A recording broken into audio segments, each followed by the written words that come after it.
షాబాద్ దైవాలగూడలో 6గురిని చంపినటువంటి నరహంతకుడు రాజ్ కుమార్ ఎపిసోడ్ అతను చనిపోవడంతో అంటే తన ఆత్మహత్య చేసుకోవడంతో ముగిసిపోయిందని అందరం అనుకుంటూ ఉన్నాం. అయితే ఈ కేసులో ఇప్పుడు ఒక కీలక పరిణామం చోటు చేసుకుంది. ఆ కీలక పరిణామం ఏంటి అన్నది ఈ వీడియోలో డీటెయిల్గా చూద్దాం.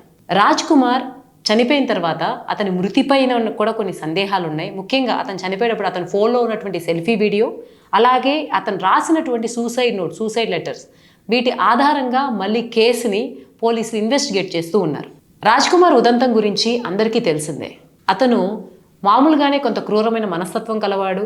తను ట్యూషన్ చెప్పించుకునేటువంటి ఒక టీచర్ అయినటువంటి సరిత అనే అమ్మాయిని వేరే పెళ్లి సంబంధాలు చూస్తుంటే చేసుకొని ఇవ్వకుండా చేసి ఆమెను ప్రేమించానని వెంటపడి వేధించి మొత్తానికి వేరే దిక్కు లేకుండా చేసి ఆమెను పెళ్లి చేసుకునేలా చేశాడు.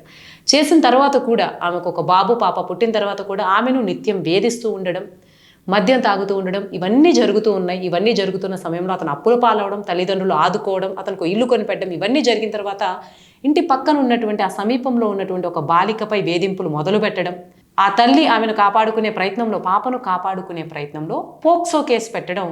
ఆ పోక్సో అందరికీ తెలిసిన విషయం. ఇక్కడ వరకు జరిగిన తర్వాత అతను పోక్సో కేసు విషయంలో జైలుకు వెళ్ళి వెంటనే బెయిల్ మీద రిలీజ్ అయ్యి వచ్చిన తర్వాత అదే రాత్రి జూలై 10వ తేదీ రాత్రి అతను చేసినటువంటి హత్యాకాండ, బాలిక తల్లిని, బాలిక నాయనమ్మని హత్య చేయడం, అదేవిధంగా ఆ పోక్సో కేసు బాధితుల తరపున నిలబడినందుకు, తన విడాకులు అడిగినందుకు భార్యని, కూతుర్ని, కొడుకుని హత్య చేయడం అన్నది తెలంగాణ రాష్ట్ర వ్యాప్తంగా సంచలనం సృష్టించింది.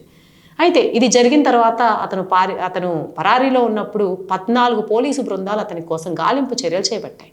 ఇదంతా జరిగింది శనివారం తెల్లవారుజామున సమయంలో. అయితే సోమవారం మొత్తానికి అతను ఒక రియల్ ఎస్టేట్ వెంచర్ దగ్గర, కొత్తూరు మండలం పెంజర్ల సమీపంలో అతను చనిపోయి ఉన్నాడు. అతని పక్కన పురుగుల మంద డబ్బా ఉంటే అతను ఆత్మహత్య చేసుకున్నాడని చెప్పి పోలీసులు నిర్ధారించుకున్నారు. అయితే ఆ తర్వాత అతని దగ్గర ఉన్నటువంటి ఫోన్లో సెల్ఫీ వీడియో ఒకటి ఉంది. ఆ సెల్ఫీ వీడియోలో అతను ఈ పోక్సో విషయం జరిగినటువంటి ఉదంతం, దాని తర్వాత జరిగినటువంటి సంఘటనలు, అలాగే కొందరు వ్యక్తుల పేర్లు చెప్పాడు.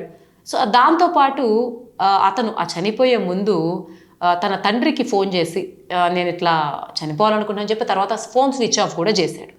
దీని తర్వాత లెటర్ కూడా రాశాడు. 4-5 లెటర్స్ సూసైడ్ నోట్ లాగా రాసి ఉంచాడు. సో ఇప్పుడు ఈ సెల్ఫీ వీడియో, అలాగే ఈ ఏదైతే అతను రాసినటువంటి సూసైడ్ లెటర్ ఉందో, ఈ రెండింటి ఆధారంగా మళ్ళీ ఇంకా ఫర్దర్ ఇన్వెస్టిగేషన్ని పోలీసులు చేయనున్నారు. ఎందుకంటే దాంట్లో ఇంకొందరు వ్యక్తుల పేర్లు అతను ప్రస్తావించడంతో సో అతని మృతిపైన కూడా కొన్ని అనుమానాలు అయితే వ్యక్తమవుతున్నట్లు సమాచారం అయితే వస్తూ ఉంది. సో మొత్తం మీద రాజ్ కుమార్ చేసినటువంటి హత్యాకాండ వల్ల తెలంగాణలో ఆ భయం అయితే ఉండిపోయింది. ఎందుకంటే దీని తర్వాత రాజ్ కుమార్ హత్య ఉదంతం జరిగిన తర్వాత కూడా, అతను ఆత్మహత్య చేసుకున్న తర్వాత కూడా అతను భయపడే ఆత్మహత్య చేసుకున్నాడని అందరూ అనుకుంటున్నారు. అంటే అటువంటి సంఘటనలు చేసినప్పుడు ఏదో ఇన్స్టెంట్గా అటువంటి సంఘటనలు చేసిన తర్వాత ఎంత భయం నేరస్తుల్లో ఉంటుంది అనేది అతని చనిపోవడంతో అందరికీ స్పష్టమైంది. కానీ ఈ సంఘటన జరిగినా కూడా తెలంగాణలో ఇటువంటి ఘటనలే వెలుగులోకి వచ్చాయి.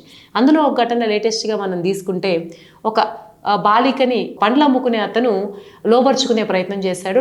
ఒకసారి లోబర్చుకున్నాడు కూడా. తర్వాత బాలికని చెప్పొద్దని చెప్పి బెదిరించి ఆ అమ్మాయి పాపం భయపడి చెప్పలేదు. మళ్ళీ రెండోసారి అదే ప్రయత్నం చేయడం. అప్పుడు బాలిక తల్లిదండ్రులు వెళ్ళి పోలీస్ స్టేషన్లో కంప్లైంట్ చేశాడు.